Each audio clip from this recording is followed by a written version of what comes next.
Lokola ba papa na biso Simon Kimbangu basaila Nzambe. Donc baza ebelé. Et aza prophète. Pour ne pas citer les noms. Dieu.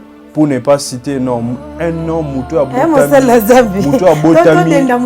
Muto abotami. Et pas à moi aussi. Aza prophète. Non, il n'est pas Dieu, c'est un prophète. OK. C'est Azan Nzambeta. OK. Comment se fait-il muto botoko commissaire Nzambe? Azo isika Nzambe. OK. En plus la Bible dit il est le Dieu très jaloux. Donc Nzambe eza oyo asala biso les créateurs. À part les dieux créateurs, il n'y a pas un autre Dieu. Voilà. Donc Simon Kimbangu aza mutu preuve année même zo la sakaza mutu akufa. Aza invité. Azala roi biso aza Nzambe. OK. Alors on a vraiment il n'y a pas débat parce que Simon Kimbangu aliaka fufu abotama abota pe bana donc mais Moussa Nzambe un prophète na cher azo beta lisolo abi akangi na Bible azo beta lisolo abi j'étais avec mon ami Fali na cher je sais pas n'habité moi personnellement ça m'a choqué n'habité yo. Bon, normalement, Fali pour passer à sa créature et à Nzambe. Aza pena baninga na ye, la cité question mutaza azo beta musique to benga ka mondaine da komi ennemi à batuna. A ou pour na baninga ne ba pasteur, on peut aussi apôtre Paul à l'obini. Lorsque je suis avec les païens, je me comporte comme un païen afin de les sauver. C'est-à-dire quand tu te trouves avec les païens, ils ont parmi la stratégie au peut utiliser pour se comporter le col il y a des années amis pour que a sauvé. Tosaki na mutaki na délivrance moko total sans que bati la ni maboko. OK, voilà. Voilà. Après prière azako sur la bisote ya komité la niba comme ça passer nga madame. Na komité madame prophète na posa na yo ba commencer la paix bien il met paix bien kotaki na ndako ba makamna na pe ngaki beba na nzela kuna ibongi koma nzamba zo ko bidela na pe na pesa et moi action de grâce nanga ndenge ezala kaka bandeko mongoni mutalandi mosala Nzambe après action de grâce en direct et pendant que nous opesa nga enveloppe oyo nazomona na lokolo ya gauche babwaki yo maladie. Dans le colon, il y a gauche ou ils ont un problème très sérieux. J'espère qu'il y a des semaines passées, au bandé koyo comment va douleur. La douleur au bandé koyo kawana, ils ont malade, ils vont boire mais après cette émission, parce que tous en direct, je vais prier pour toi de relongo la maladie wana. Et j'espère que nous avons un état normal. Merci beaucoup. Papa, ma camouflage dans la vie, à cause de toi, seul. Tous mon papa a émotionné. Papa Zozanga même aloba koloba bien aimé dans le Seigneur yo zolanda biso. Papa Zozanga même aloba koloba. Papa langaye. Tozoni na to ka yo sko zoli na plateau tozoni na to yo ka yo.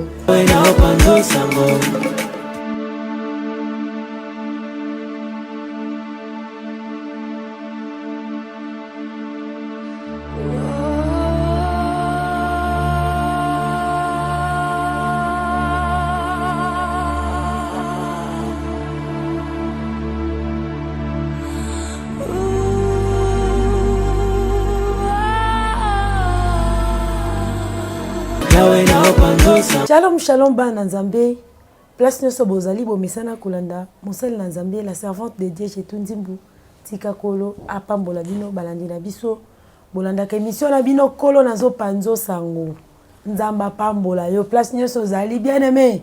Panzaka Nzambe sango sa paye. Tango zo panza Nzambe sango. Nzambe pa o panza sango na yo. Batu bakoyeba. Oyo Nzamba salila ona vie. Place aux alibos na mabota.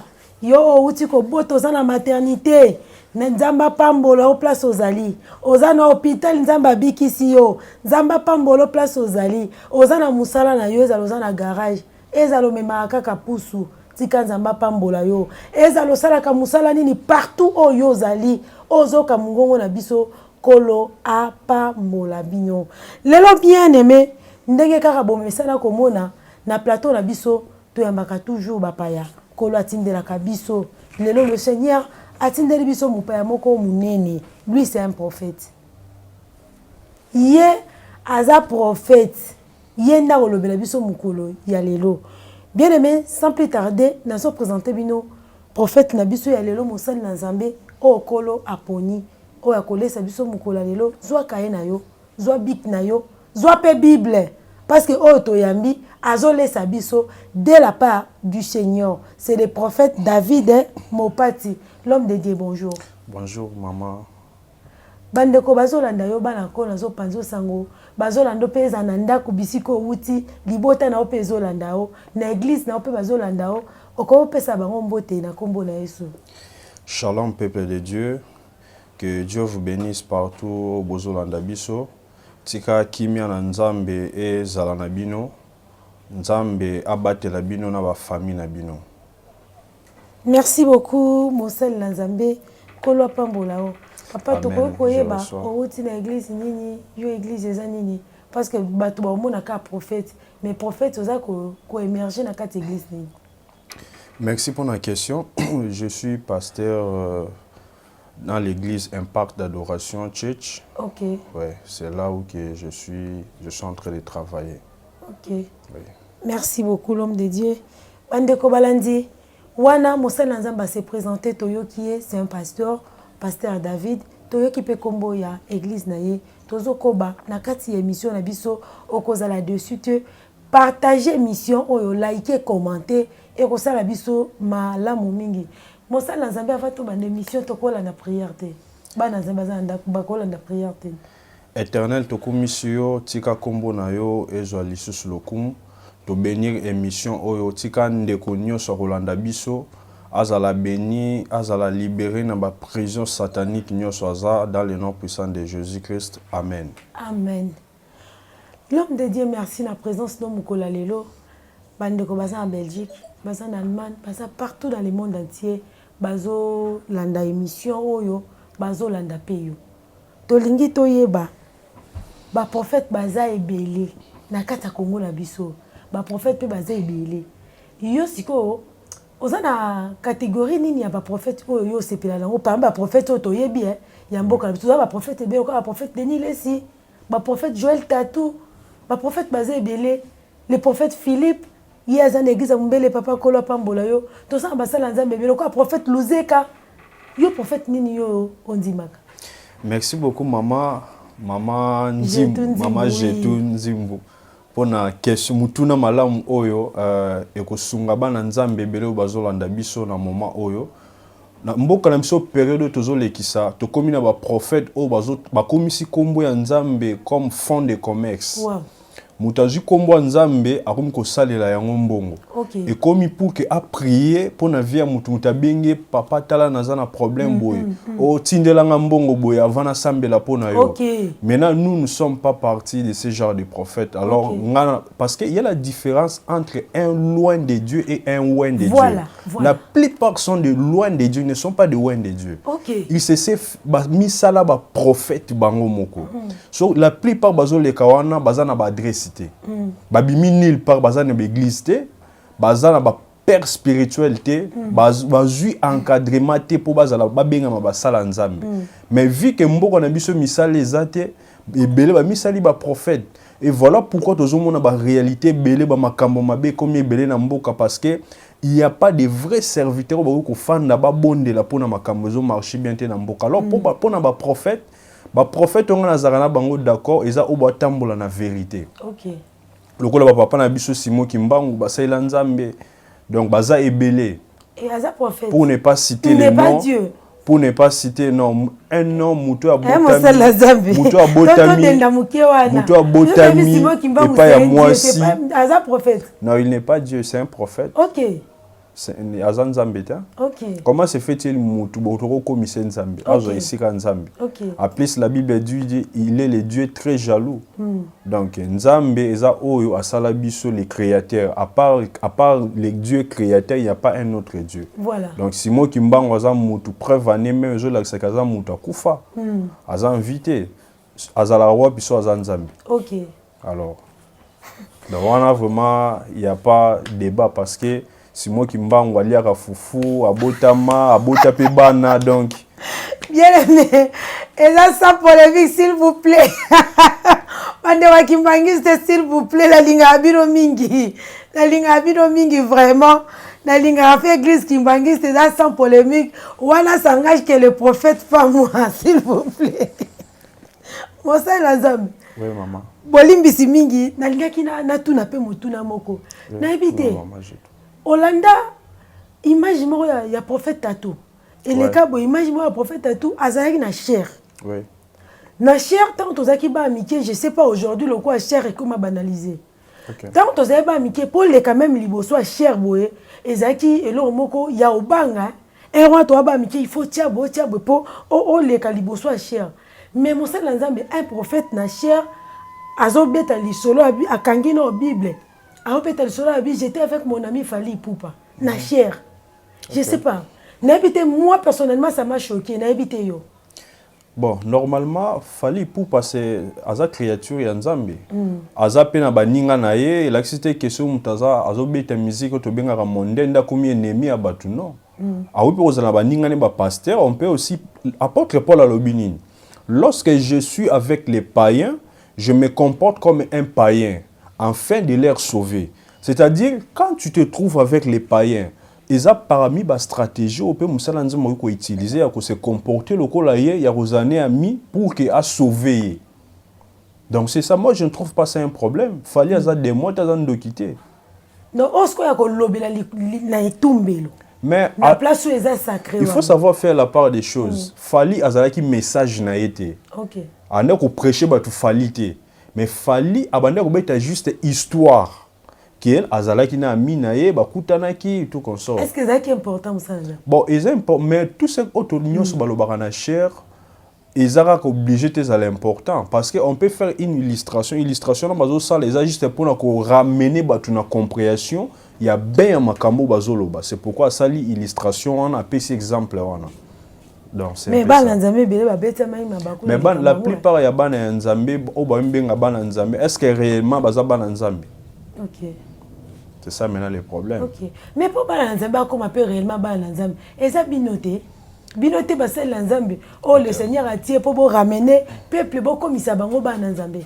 Bon, être enfant de Dieu, yango dzamazolo ba mukola suka ko wanga na bato belé. OK. Oh nazalaki mosal na yo, j'étais ceci, nazalaki chantre, na ndeko yemba na église, nazalaki protocole, mais nzamba oloba na suka na ebioté. Lungwa liboso na nga faux serviteur. Voilà pourquoi ko sel nzambe il y a des principes, il y a des consignes nzamba pe ça pour Bible lobi, et en avec ce mot Bible zoloba.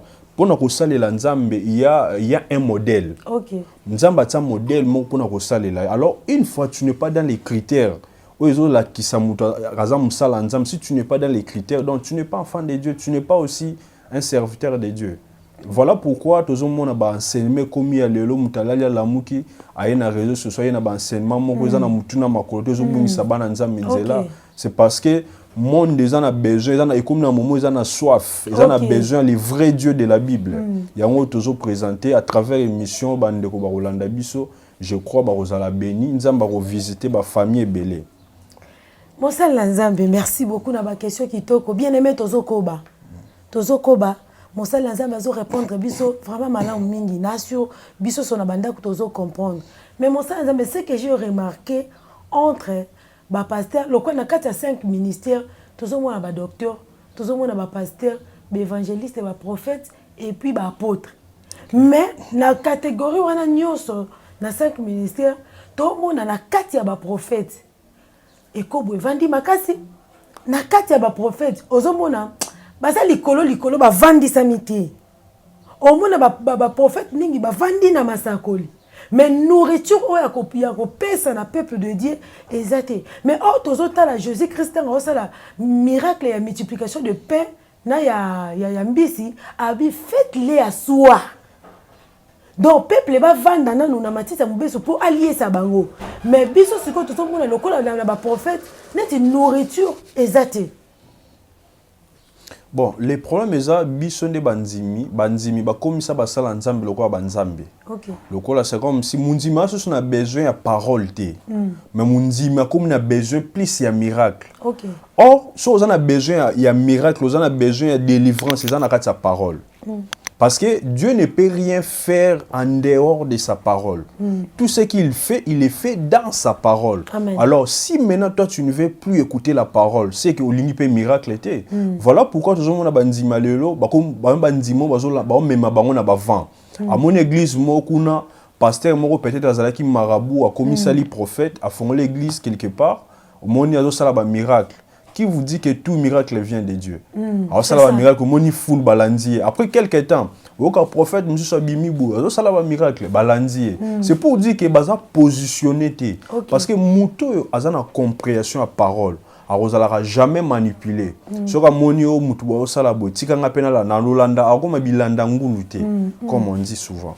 Alors et donc, ce que moi je veux conseiller na bana nzambe baluka bayeba profondeur ya nzambe bayeba profondeur ya nzambe na kati ya écriture parce que une fois on comprendre nzambe oyo yebi nzambe oyo salelaka ozana tanto on relanda prophète bolanda miracle boina sima parce que on comprendre la vérité parce que la Bible dit il est le chemin de la vie et la vérité na makati ya maloba nzambe nyoso mutu azana ngo bosenga ya vie ezana kati. OK. Donc c'est ça. Merci beaucoup l'homme de Dieu. Merci. Merci. Vraiment, ozo limbo la biso yango malamu. Merci. Mais parlons d'action de grâce. Tout le bien dans action de grâce. Action de grâce, n'a pas pasteur na mona yango vraiment trop té. Mais n'a pas prophète. Prophète ne fait rien pour rien. Excusez-moi le terme. Prophète ne fait rien pour rien. Prophète a tapé sur message ndenge nini. Sou kanango prophète a quoi reciter sala boye, pesa boye, pour sala boye. Je sais pas, est-ce que c'est biblique? Bon, normalement, moi personnellement, na uti ko bonde la maman moko azana mboka France. Abenga kingai papa, moi nananga faut ba opérer car eza tellement grave, faut ba opérer donc anetaza moi nanga entre la vie ou la mort. Abenga na sambela pona j'ai prié opération banga ba sala nyonso elimwe. Akena même hôpital place ba sala ki faki ba opérer ba moni ba maladie biloko tout ba kyste tout elimwe. Alors, lorsque je priais, au Seigneur, alléluia. Je ne pas parler à cette femme de m'envoyer même un franc. À ta différenté. Parce que ce qu'on fait, on ne le fait pas. Tout ça, on peut na bisoter. Tout ça, on a le bac na débit. Comme on a des fonds de commerce, comme on a des le quoi na piaka, tikana sa ilanzambe pour que bana que nous roté pas doit payer ça ngambongo. Non, si tu as besoin de l'argent, il faut travailler. Voilà. C'est pourquoi on a encouragé à basala nzamba, za musala nzambe, mais ça peut na musala na ya salara. Parce que makambo nzambe za copité. Surtout ma prophète. Makambo nzambe za copité. Makambo nzambe za copité neti sa 20 azawana asa musala na ye, asa musala na ye partout dans azo filmer, asa ba clip, il est payé pour ça. Alors, kose la nzambe za copité, Dieu peut te bénir s'il veut. Il n'est pas obligé aussi pour imposer nzambe ta pambola parce qu'il est souverain, il fait ce qu'il veut. Alors, il y en a le bagi na débit, bah ça la nzambe bele ba comme ça comme nzambe fait en commerce. Donc, comment pas bon de la moututinda offrande, biso pas na biso biloko aneza la raté. Parce que la Bible dit vous avez reçu gratuitement, donnez aussi gratuitement. Parce que le retour na ngoza ya biso teza nzambe, on les fait pour Dieu. Alors pourquoi demander l'argent? Donc c'est ça. Merci beaucoup mon sala nzambe. Bon ba prophète mususu to comme mona wa. O le kalanzela télémission nzamba la kisinga boy. Surtout ba o bazaka na poma tete. Bango ko kuta bango ka basala service tellement na central. Tellement na centre mutumo profession na yo kango mikolo nyonso so na leka na poma tete mutumo ya wa yeko meka keba na biloko osala siko chaque jour batango ba ya ka komeka mosanza benazo bate ba professeur komi ya ko sala to eza penza ainsi dit l'Éternel. Voilà pourquoi dans le baki dans ces derniers temps nous avons des prophètes de la rue, il y a des prophètes, il y a babis, tous en a prophètes partout. Maintenant, ce qui justifie que vous avez réellement Moussala Nzambe, qu'est-ce qui justifie que vous avez un vrai serviteur de Dieu? Comme la Bible dit, on reconnaîtra un vrai prophète après avoir prophétisé si les choses qu'il dit arrivent.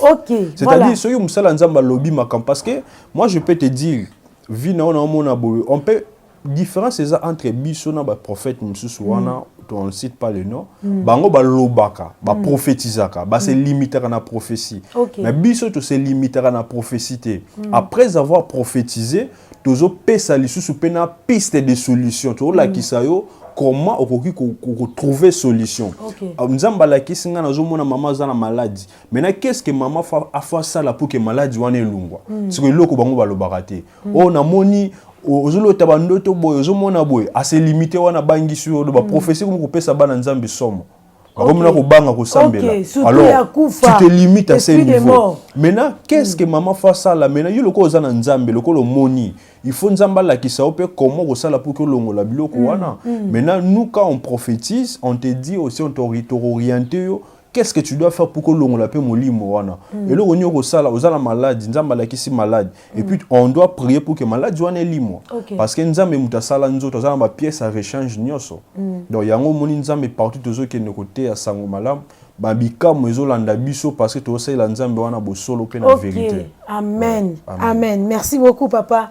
Bien-aimé dans le Seigneur, voilà tolandi moto Nzambe a expliqué biso clairement concernant ba prophète. Na ina bino te na lingara bino mingi. Lokola tozo sala musala Nzambe nous connaissons à partir de fozo sala sozo ebelo ko sala te. Nous connaissons à partir. Yango ta on soto zo ya mabasa Nzambe to lingara ko beta moi c'était pour place ma bezali to sala nini to bongisa.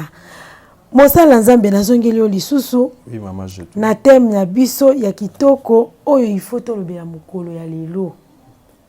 Bien-aimé, zala branché. Modèle na Roland émission à lelo et ko dépendre na délivrance na yo parce que émission à lelo ce que l'andia on a boké binyonso o ko témoigner o ko benga biso ko témoigner Mosala Nzambe tozo lobela thème oyo tu dois sortir des prisons. Eli kolobani.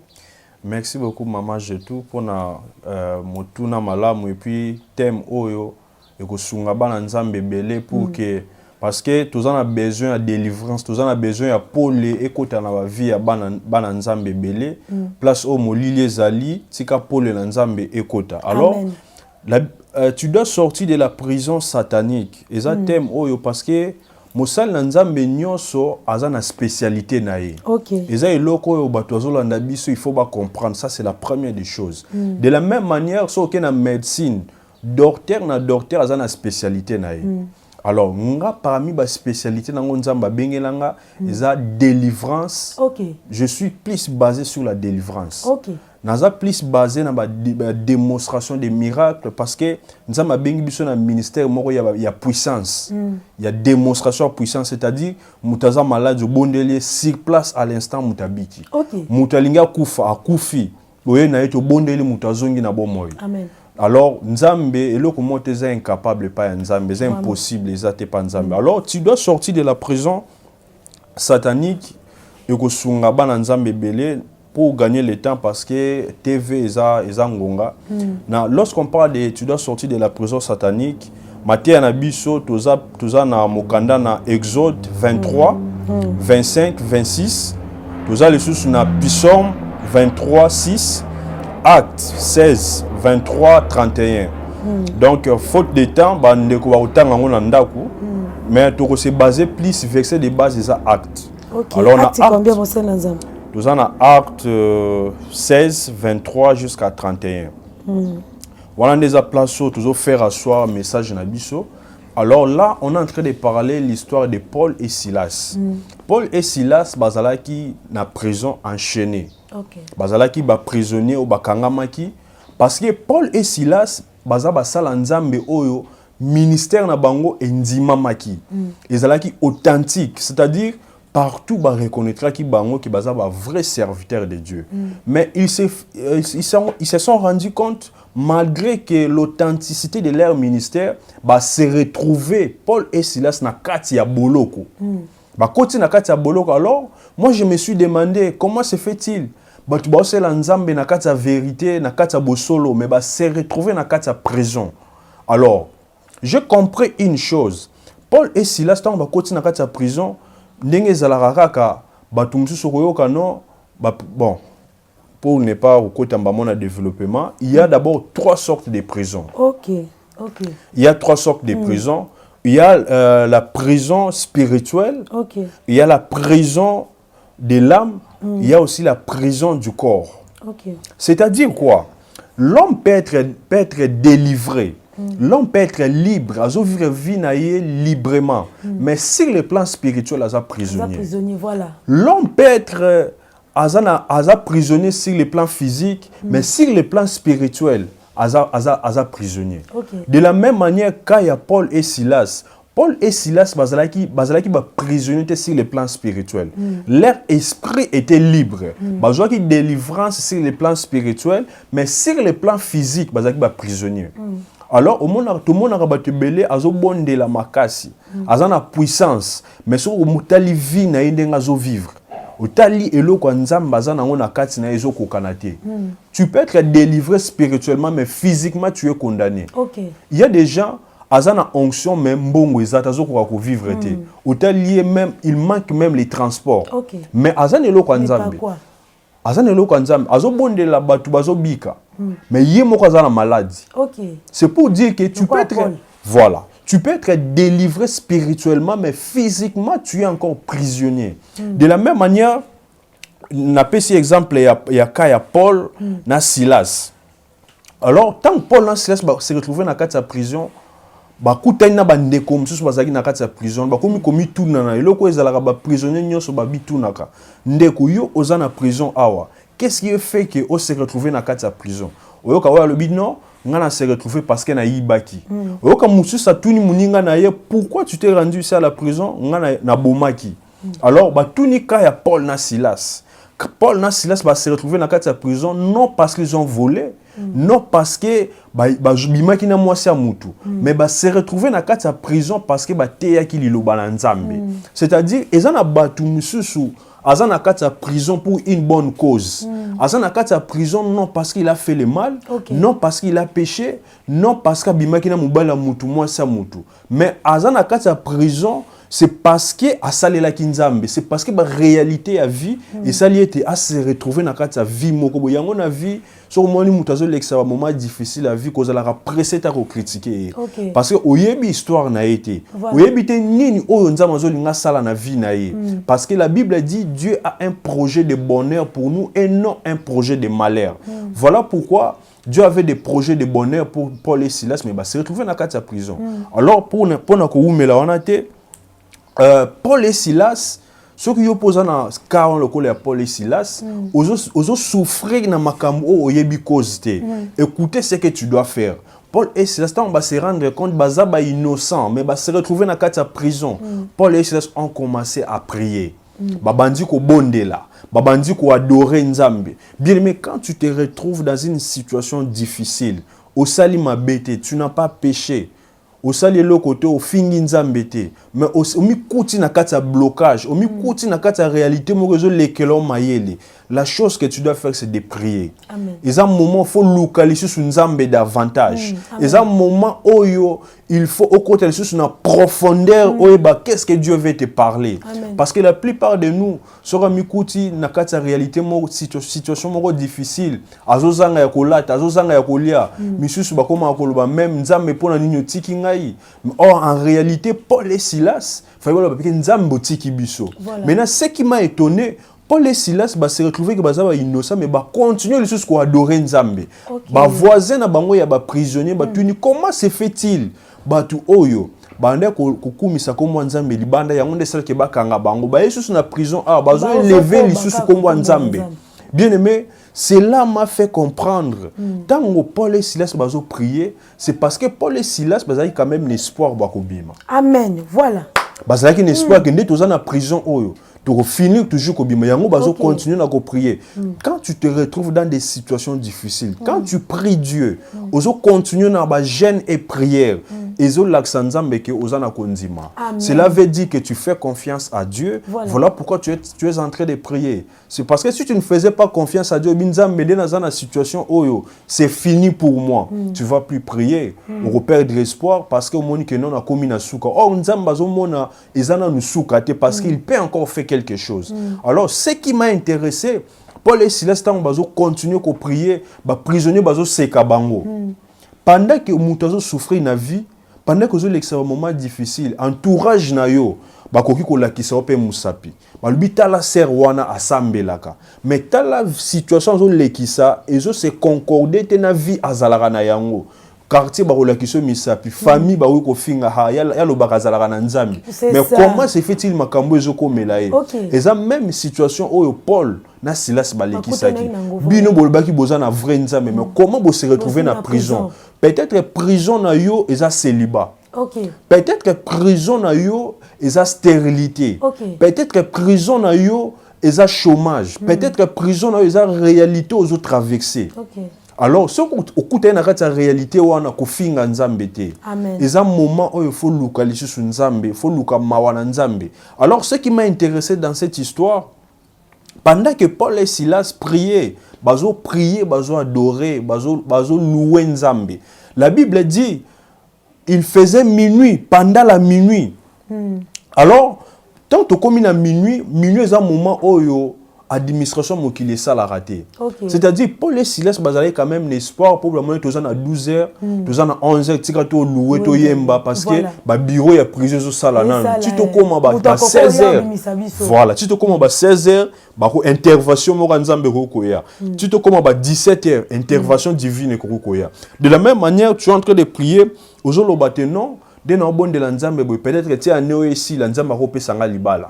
Peut-être que tu te comme année prochaine nzamba ko pesanga ban. Mais tu te rends compte au comité na fin de l'année pour libala te. Au comité année prochaine au zupelo ko banda ko kozele pa nzambe te. Ezaki ka ya Paul na Silas. Ba comité na minuit, ba bureau nyonso e kangi. De la même manière pour ça la age poussani, est-ce que na ko joka ka libala age poussani, ba komi ko sekangai. Paul na Silas ba comité na minuit, ba komi na minuit espoir et sili. Mais Paul na Silas c'est le qui intéressé à bazo continuer l'issue sous prier. C'est-à-dire pendant que au moment où espoir y a vie et sili. Et ça moment où il faut continuer l'issue sous prière. Et ça moment où il faut l'accent nzambe Seigneur je te fais toujours confiance quelles que soient les réalités, quelles que soient les circonstances que je traverse, Seigneur je te fais confiance. Alors la Bible dit tout à coup pendant qu'il priait il y eut un tremblement. Amen. Bien, mais pendant que tu continues à faire Dieu confiance, pendant que tu as confiance, il y aura toujours un tremblement dans ta vie. Amen. Lorsque Dieu amène un tremblement dans ta vie, je suis en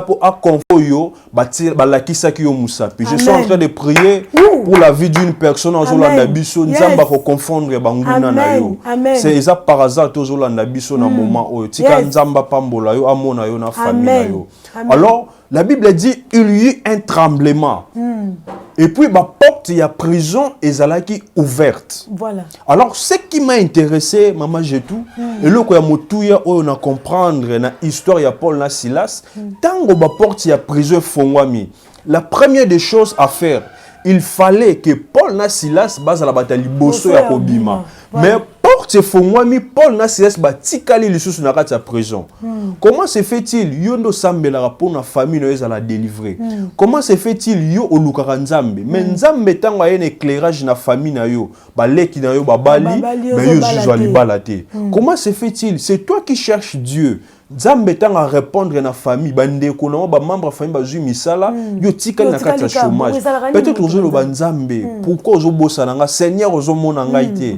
Laisse-moi te dire ceux qui se retrouver dans cette situation parce que émission oh nazaki na prière. Voilà. Nazaki na ngomba normalement je ne devrais pas venir. Mais j'ai attendu le Saint-Esprit me dire faut kende parce que à travers émission nzamba aussi ma via bana. Amen. Alléluia. Parce que ils ana batu oh ba comme koloba Seigneur ngana bondela oza intercesseur même ya famille na yo. Mais ozo mona prière yo sala que ça ne fait na vie batu misus mais na vie na yo moko des fois tu te rends compte prière na yo ça ne fait na vie na yo te. Laisse-moi te dire je suis venu personnellement pour na koyebisa batu bazana ba situation bongo. Alors ce qu'on se rendre compte que ozo bonde la vie batu misus changer ya yo ezo tika la kaka bongo. Laisse-moi te dire nzamba zana mission na yo. Amen. Azana mission linya sala na yo. Alingi juste que bien aimé au monde ceux qui Paul na Silas ba bima qui na porte à prison juste temps en prison et bukanaki mir ba porte fungwamaki. Alors tant au mir wana bukanaki ba tsu bango ba bima ba taliboso peut-être ba monsieur ba prisonnier ba nga ba bimate. Ceux bango ba bimaki peut-être après avoir ko bima na bango Mirwana balingaki balanda bango ba soda balingaki ba bima pour que ba prisonnier ba tikalo banga ba bimate. Alors ce qui te côté na kati ya révélation, on va comprendre que mission ya Paul et Silas, c'était juste pour na ko libérer ba prisonnier ba tikalaki. Prévenir bango ba tikalaki toujours balingaki ba se rassurer que ba prisonnier nyonso ba bimi, c'est après que bango ba ko bima. C'est de la même manière tant on traverser un moment difficile la vie. nzamba kolinga yo tikala pour que à travers toi alongo asil sa stérilité à famille na bino nzamba zo tiko na pauvreté parce que bi que à travers toi azo longola ki bobola nyonso ya famille na bino nzamba zo lingo umela na situation wana parce que il veut finir avec cette situation dans votre famille. Donc tout ce que Dieu fait, il est fait avec un but. Amen. Voilà. C'est ce qu'on doit comprendre. Si on se retrouve dans une vie moro misérable, qu'on fait un nzambete. Nzamba a un projet de bonheur pour ta vie. Nzambe a roti kayote. Si on se retrouve dans une vie moko, il y a humiliation. On se retrouve dans une vie moko, batouarum ko la kisho musapi. Yeba ke nzamba zo linga a s'en servir na vie wana pour que asili sa vie wana nyonso na famille na bino. Alors je suis en train de voir Mira Jericho tango koyaki. Mais bazo continuer les choses ko tourner. Voilà. Bazo continuer les choses ko tourner parce que balinga ba se rassurer que molimo wana ekoyi. Au moins na yo zo umelo zo bala te baninga ba bal. Nzamba za besoin akoyi sa célibat wana totalement yango zo linga yo umela. C'est parce que et puis pour finir maman je te moni batu oyo ba kutana na ba situation wana eza batu eza n'importe qui te. OK. Ce qu'on se retrouve que vie na makambo eza toujours compliqué. Yeba ke oza héros ya famille na yo. Amen. Yeba ke oza étoile, oza mutu, oza libérateur. Voilà. Je suis en train de parler de libérateur parce que lorsqu'on parle de prison, yeba ke il y a un libérateur, il y a une personne où il y a ko libérer, c'est-à-dire prison ya famille na yo, tu es appelé à faire sortir batu na kati ya prison ya famille na bino. Je ne connais pas la prison de votre famille comme on vient de parler, peut-être les qui bobo là. Alors ko lingate o échappé nzambe soka lingi yo za la libérateur à famille na bino. Alors un libérateur, il y a un prix à payer pour un libérateur. Voilà. Les prix à payer voilà pour vous traverser un moment difficile. Les prix à payer, peut-être, ils ont chômage, ils ont stérilité, ça c'est les prix à payer. Et laisse-moi te dire, après quelques temps, l'Éternel, ton rédempteur, va s'élever parce que lui, il ne s'élève pas les premiers, il s'élève les derniers. Que Dieu vous bénisse. Merci beaucoup, Mosal Nzambe. Merci beaucoup, Nzambe na pambola yo. Amen, parce maman. que, on explique biso na mozindo mingi. Bande ko ebele baza na kati ya prison. Mutu akoye parce qu'on ndenge nini ke, nde nazabo naza na kati ya prison. Pour exemple, Batou Moussoussou, Azana est bien, il vit bien, à Bala, à Bota, il roule carrosse, Azana vit bien. Mais au moins, on a spirituellement, Azana prison. Parce que Moutou, ma caractéristique, ni Moutou, Kenga, Azana kata prison. Merci beaucoup, maman. Je crois, question, je parlais de ça il y a longtemps. Batou Belé, Baraté, sur Azana prison, parce que, Azana Batou Moussoussou, azo vivre vie na kati inconscience azo tala âge nae azo trouver ngo normal que na âge on aza il faut na toujours na sima ya batu pour na vivre faut ka na landara batu donc azo vivre na kati inconscience azo bossa na que na âge nae il y a des présidents au baza pouvoir na âge ya za il y a des ministres de son âge mais vu que aza envoûté azomona kazaka na vie aza nango eza normal. La première des choses pour reconnaître que oza na kati ya prison, faut faire des enquêtes spirituelles. Okay. Quand tu fais les enquêtes spirituelles, tu fais les enquêtes spirituelles dans votre famille. Tel na famille na bino batu ba vivre ndenge nini. Parce que dans chaque famille, il y a une prison. Na famille mususu prison na ngo ekozala bana mibali babala raté. Na famille mususu prison na ngo ekozala bana basi soki bakeli bala bafanda raté bazongaka. Wana eza prison famille na bango. Prison famille monsieur kozala bana mibali basala raté. Donc ba prison eza ebelé. Alors quand tu fais les enquêtes spirituelles, cela te permettra de comprendre dans quelle prison que tu te trouves. Parce que chaque famille a une réalité spirituelle. Dans chaque famille, il y a des représentants du monde spirituel. Okay. Dans chaque famille, il y a des sorciers. Parce qu'on ne peut pas ignorer que le soubassement de l'Afrique, c'est la sorcellerie. L'Afrique est assise sur la sorcellerie. Vraiment. Alors, comme nous sommes des Bantous, il faut que biso ba Bantou makila toza nango to hérité yango, eza makila ba chef coutumier. Eza makila ya ba bomi batu. Eza makila o ba kata mitu ya bantaba, ba kata mitu ya batu. Alors, tango yena ba famille ya bongo, la première des choses, il faut briser d'abord Bemilimo. Parce que c'est bien qu'on ait luka mbongo, c'est bien qu'on ait parce que je vois des jeunes sœurs, il y a les lots, azomona soka tie beauté ba maquillage yango nde pesaka mariage. Le problème n'est pas la beauté. OK. Parce que si ça dépendait seulement de la beauté, tu tout le monde a ba jolie femme te baza ba célibataire. C'est juste il y a quelque chose qui est sur le plan spirituel. Alléluia. Alors on faut to bana ko bima na ba prison satanique pour que to kota na kati ba héritage na biso. Eza na bato ebele ba yibaye héritage na ye. Ba yibaye étoile na ye ya vie. Comme j'ai prié dans ndeko moi en Afrique du Sud, alobi ye loko nyoso asala ke simba raté. Eza na bato msusu ba yiba bango maboko. OK. Maboko na ye ba yiba yango. Mbongo na maboko na ye fandaka te. Nazo sala mais le côté stable. Eza na bato msusu aza na ba prison scientifique ba yiba ye mutu. Mayele ezalaka te. Donc ye neti aza wana akoza na projet metanga zwi mbongo. A commencer à salir mbongo na eloko à comprendre te mbongo na ndenge sili a salir lango eloko te aza emprisonné za bato bana besoin de délivrance. Amen. Tout le monde a besoin de la délivrance. Yango nzamba pesi biso ministère oyo pona ko libérer ba captif bato nyonso baza ya ko kangama. Oza na problème nzamba pesi biso mandat na mboka oyo pona ko délivrer bato baza na ba problème wana. Parce que dans le bas qui a débit chaque serviteur de Dieu a une spécialité na ye.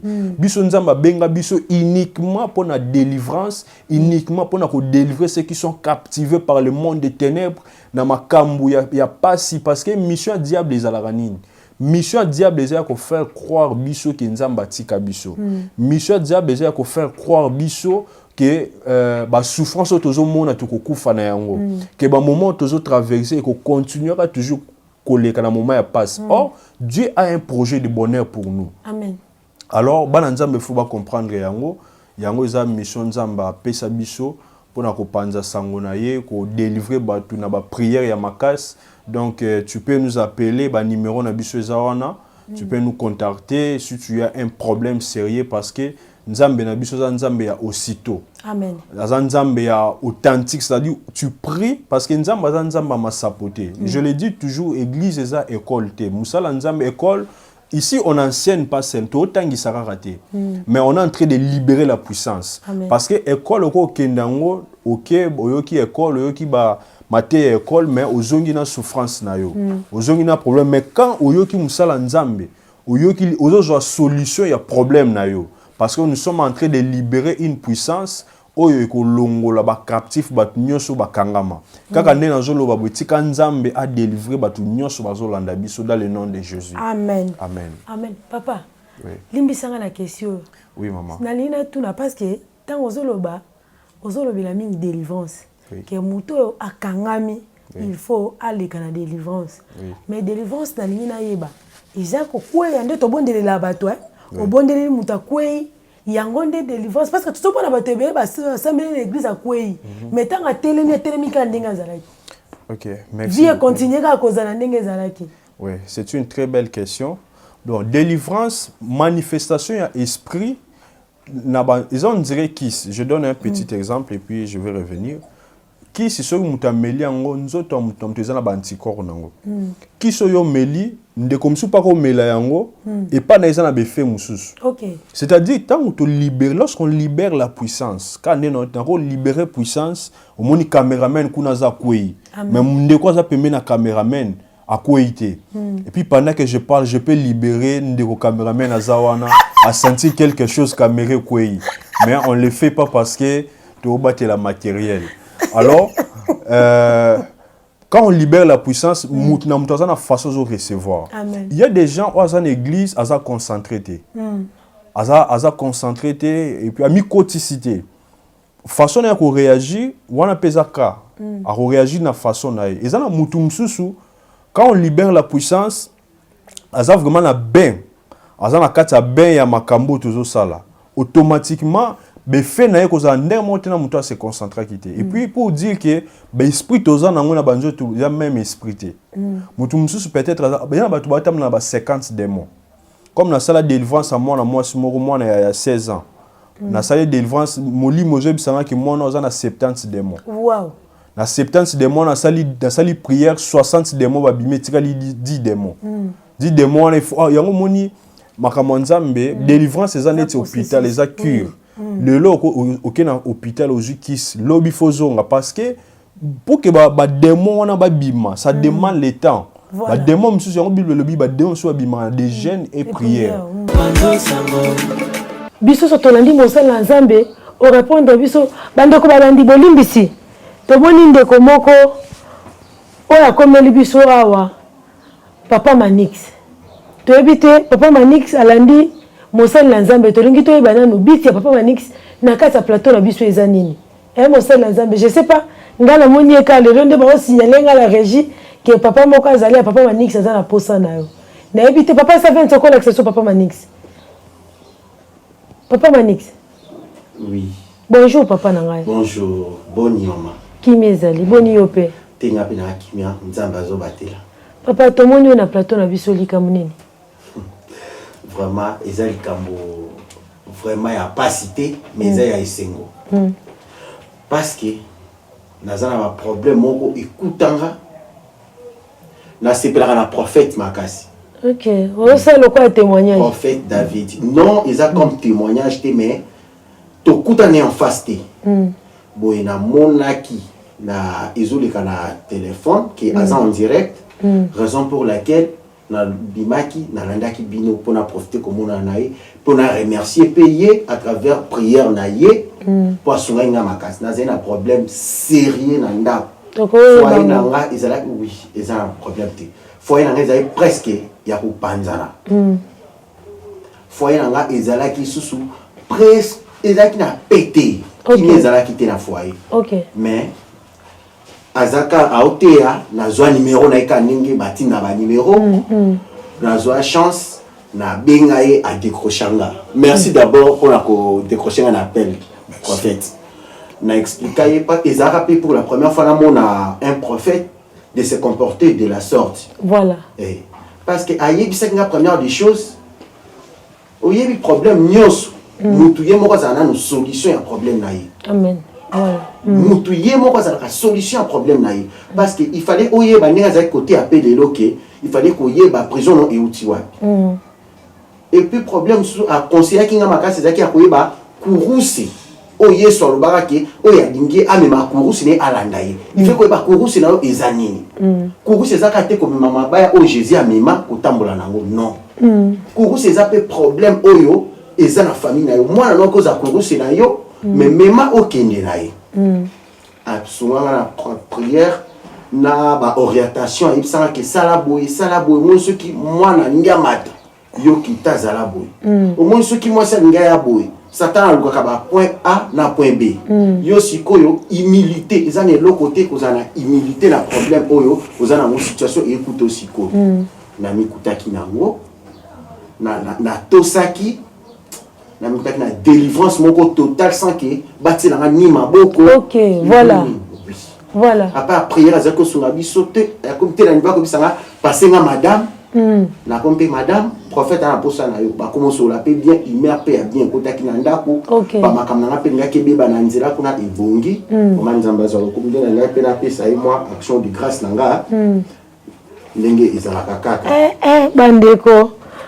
Mwani mutalandi mosala nzambe après cette action de grâce en direct. Et pendant que nous avons fait une enveloppe, nous avons le colon à gauche, qui est maladie. Le colon à gauche, il y a un problème très sérieux. J'espère qu'il y a des semaines passées, il y a une douleur. La douleur, il y a une maladie qui est mais après cette émission, parce que tu es en direct, je vais prier pour toi. De relongo la maladie et j'espère que nous en état normal. Merci beaucoup maman. Papa, ma commencé à dire à cause si tu es seul. Tout le monde papa a émotionné. Papa zozanga même aloba koloba bien aimé dans le Seigneur yo zolanda biso. Papa zozanga même aloba koloba. Papa langaye. Tozoni na toyoka yo skos ngozo zoli na plateau tozoni na toyoka yo. Bien aimé rester branché. Tozolanda papa toyoka papa maloba papa. Oh papa zoninga confirmer biso message ya mosali na nzambe. Donc bien aimé rien à dire papa émotionné et lesquels maloba kolobe zangi. Et puis maman maladie wana euti na famille na ye. Voilà. Maladie wana za na euti na famille na ye bazaki na mission ya ko détruire ye mais ndenga ye ko kutana biso azu déjà solution na ye. Gloire au Seigneur. Gloire au Seigneur. Déjà kolela papa ezope sa réponse ya maloba mosali na Nzambe envers message où appelle si papa bien aimé. Quand na place où il y a de faux, il y a aussi de vrais. Yo aux arrachons na confiance, il y a ba prophète parce que trop des abus, yo ba ke na kat nango ba prophète o penzamba benga o ya pakola o bazo sala Nzambe pe na bosolo bazali zwaka lokola ya papa o aye kopesa mosali na Nzambe enveloppe na ye en pleine émission et puis papa pesi message tomoni papa azalaki kao azangi même eloko akoloba yo bandaki kolanda émission oyo zala na confiance ya Nzambe zala na confiance ya basali na Nzambe oyo Nzambe a établir pour na biso bien aimé yo o espoir ezangaki yo mukola le Seigneur aye lisusu kopesa yo espoir koba koliki pa na Nzambe rien ne perdu tant que Yesu Masi azali biso ba oyaye elikia eza toujours mosala Nzambe to komi na fin ya émission na biso na ebite soki ba na Nzambe ba ko zoli pamboli ko ute pa na yo. Oui, avant de prier pour clôturer l'émission, na koyo sabana Nzambe nyoso o ba s'abonner nante na chaîne na biso YouTube David Moupadi TV, beau s'abonner massivement parce que cette chaîne c'est un instrument que Dieu fait pour utiliser, donc Dieu utilise pour bénir plusieurs dans le monde. Cette chaîne c'est un instrument par lequel Nzamba leka ko visiter bananaye, beau s'abonner et puis partager les liens, ko beau s'anaté ko commenter, ko partager émission ou puis pambola bana Nzambe partout. Que Dieu vous bénisse. Tika kimi Nzambe ezanabanda pour nous dans le nom puissant de Jésus-Christ. Amen. Amen. Wana papa za sous le choc, sous l'émotion, biso to komi na suka ya émission na biso parce que moi et to continuer de sous kotu na papa ba question exacte parce que il est sous le choc sous ya ba émotion na wana. Bien aimé dans le Seigneur, yo olandi émission oyo kolo apambola yo. Yo zalaki na problème tikete Nzambe na biso akutana na yo ayanola yo na ba problème oyo zalaki nango yo poza na ba préparatif à libala que le Seigneur apesa yo ba moyen Nzamba disposer le yo batu o ba ko aider yo na makambo za ko sala afungolelo ba porte nyonso ekende na facilité. Que le Seigneur vous bénisse tokutani mbala sima. Ciao.